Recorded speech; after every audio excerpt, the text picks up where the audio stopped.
Once upon a time, many years ago, a town was being terrorized by a fearsome dragon. Every day, the town's citizens offered it tribute. First sheep, and then people selected at random. One day, the king's daughter was chosen to be the sacrifice, and so, amidst many tears, she was sent away to be fed to the dragon. A wandering knight chanced upon the princess as she was waiting to be devoured, and she told him her sad tale. When the dragon arrived, the noble knight charged the monster on his horse, wounding it severely and saving the princess.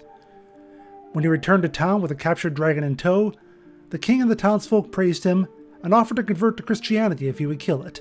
He did, and the town was saved, both physically and spiritually. When I was growing up, and my parents would take me to Sunday Mass, I marveled at the ornate stained glass windows surrounding the church.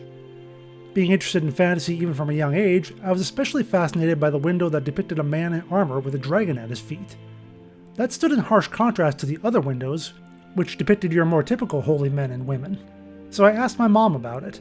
She told me that it was St. George and that he slew a dragon. Back then, I believed that story, as well as a lot of other things they say in church. Later, I became more critical, some might say cynical, and I wondered, what's behind that story? Who was St. George? And why is there a story about him killing a dragon? Most myths have some basis in fact, so where does this one come from? That's what I'll be taking a look at today. The story of St. George and the dragon.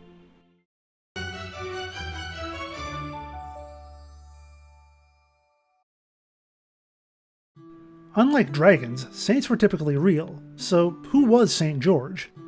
Given how long ago he lived, the answer to that isn't as cut and dry as it is for, say, a saint from medieval or modern times. Most accounts of George place him as living around the 3rd or 4th century. In his Decline and Fall of the Roman Empire, Edward Gibbon equated the saint with George of Cappadocia, a clever man who started his career by supplying the Roman army with bacon, conniving to become the Bishop of Alexandria in the year 356. In that lofty position, he imposed heavy taxes, persecuted the pagans, and looted their temples. When the non-Christian Emperor Julian rose to power, George and 2 of his associates were imprisoned.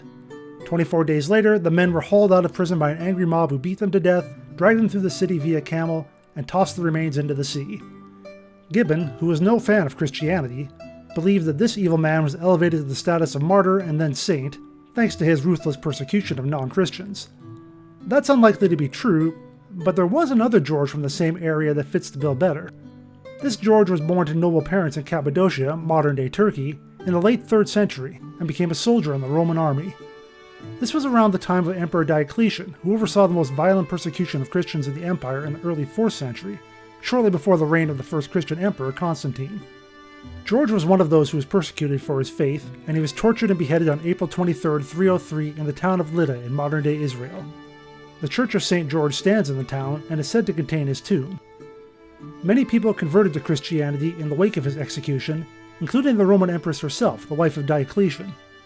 That version of George seemed a little more worthy of sainthood.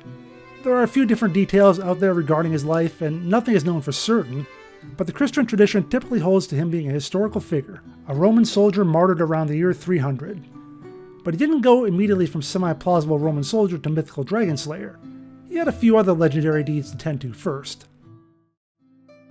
George was canonized as a saint in 494. By that time, fantastic stories were already springing up about him, and they had nothing to do with dragons, at least on the surface. One of these legends was crafted from the scraps of George's life and death, but made a few changes. The Roman Emperor Diocletian became the pagan Persian Emperor Dacianus, and George's torture was expanded to include some pretty horrific acts.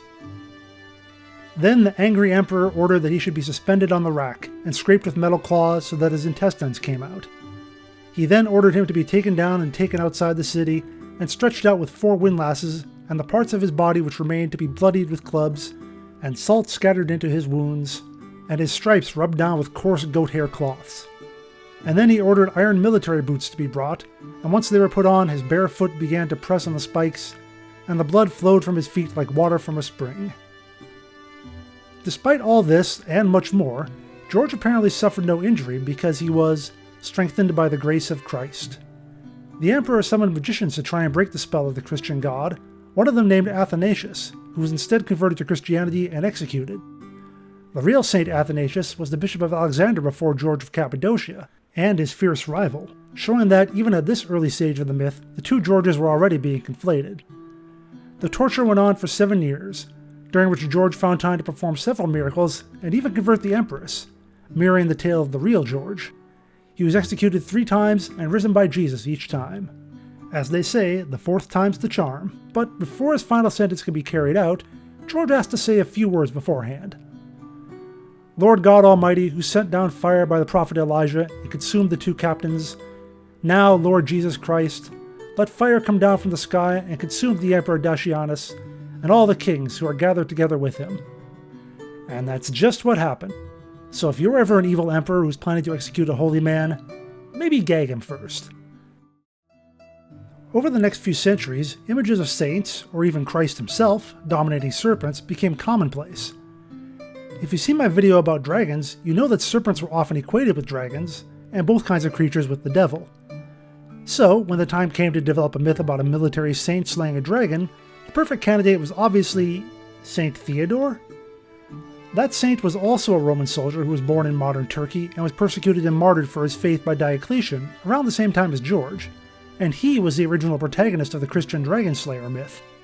While Theodore and George were sometimes depicted together, the mantle of dragon slayer started to become George's alone around the 11th century.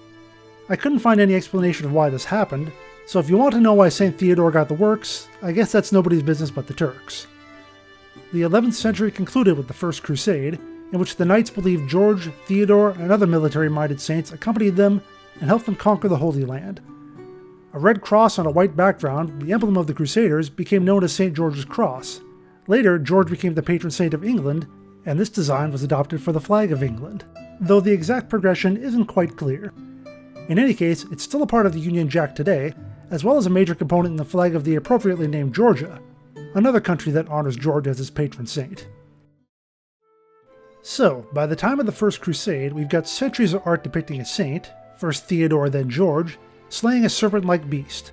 How did that transition into the dragon myth as we know it today?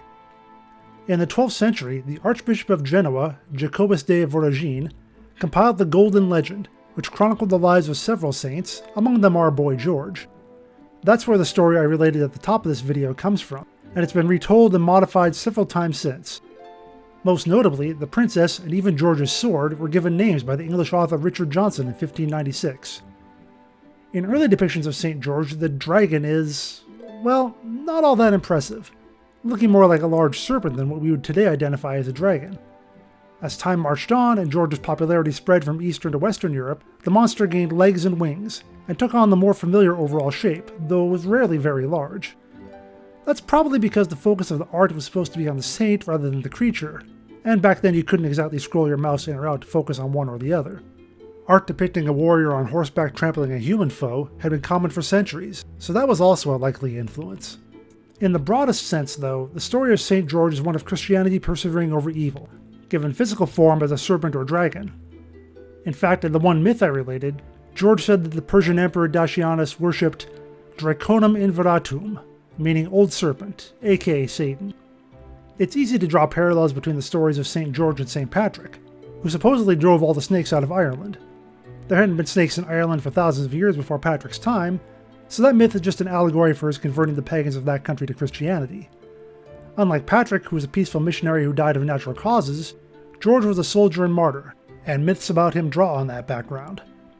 In George's myths, people are converted en masse when he slays a dragon or when he's executed several times by an evil emperor. If we accept as true the most plausible parts of George's life, namely that he was a devout Roman soldier who was martyred for his beliefs and that a wave of conversions followed in the wake of his death, then the two myths make sense as allegorical tales. George was a soldier and a martyr whose deeds inspired people to adopt Christianity, in both real life and in fiction. The story of St. George as we know it today is likely a conglomerate of the real George's life, the allegory of the serpent or dragon as a stand-in for the devil, and tales of a noble warrior slaying a monster and rescuing a princess, which have existed since antiquity. Later versions of George's legend paint happier endings, such as his marrying the princess and the two of them living happily ever after, which appeals to the notion of knightly chivalry that was prominent in medieval times and beyond. The popularity of the Golden Legend throughout Europe was likely a large factor in the spreading of this trope over the last several centuries and into the modern age. So, in a very indirect way, You could say that a devout 4th century Roman soldier helped inspire countless tales of battling dragons and rescuing princesses. A weird legacy, to be sure. Thank you so much for watching this video about St. George and the Dragon. As always, feel free to leave a comment to let me know what you thought, or to suggest a future video, and like and subscribe if you want to see more videos about the true history of fantasy. Until next time, I hope you slay every dragon you come across, real or metaphorical.